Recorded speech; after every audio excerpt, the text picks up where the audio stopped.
காஷ்மீர் தலைநகர் ஸ்ரீநகரில் உள்ள விமான நிலையத்தை குறிவைத்து பாகிஸ்தான் ட்ரோன் தாக்குதல் நடத்தியிருக்கிறது.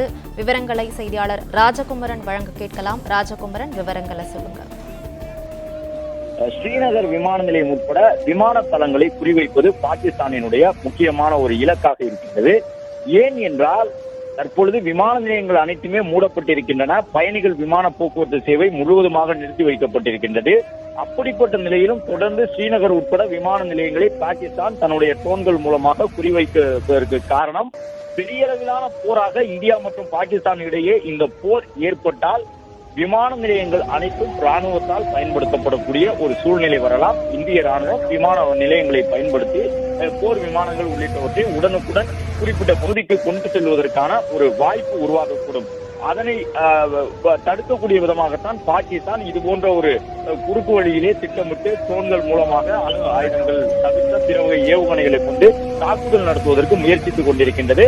அனைத்து விமான நிலையங்களையும் தாக்கிவிட்டால் அதன் பிறகு இந்திய ராணுவம் தனக்கென இருக்கக்கூடிய ராணுவ படைத்தளங்களை மட்டும்தான் பயன்படுத்த முடியும். விமான நிலையங்களை பயன்படுத்தி அந்த தருணத்தில் போர்க்காலங்கள் ஏற்படும் பொழுது அந்த போர் சூழலை கையாளுவதற்கு விமான நிலையங்களையும் கூடுதலாக பயன்படுத்தக்கூடிய ஒரு வாய்ப்பை தடுத்து விடலாம் என்று நினைத்து விமான நிலையங்களை மையப்படுத்திய தன்னுடைய தொடர் ட்ரோன் தாக்குதலை நடத்த முற்படுகின்றது பாகிஸ்தான். ஆனால் அதற்கான வாய்ப்பு வழங்காத வகையிலே இந்திய ராணுவமும் இந்திய வான்படை அமைப்புகளும் தடுத்து நிறுத்தி தாக்கி அழிக்கின்றன.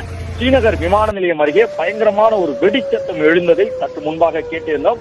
அவ்வாறு பல இடங்களிலும் பஞ்சாப் கூட ராஜஸ்தான் மாநிலத்திலும் பல இடங்களிலும் கூட தொடர்ந்து வெடிச்சத்தம் பயங்கரமான முறையிலே கேட்டபடி இருக்கின்றன. அதற்கு காரணம் வானில் வரக்கூடிய ட்ரோன்களை தடுத்து நிறுத்தி அழிக்கக்கூடிய அந்த சத்தம் தான் என்பதை ராணுவம் உறுதி செய்திருக்கின்றது. ஸ்ரீநகர் இருக்கக்கூடிய வான் பகுதியிலே தொடர்ந்து ட்ரோன்கள் நடமாடி கொண்டிருக்கின்றன.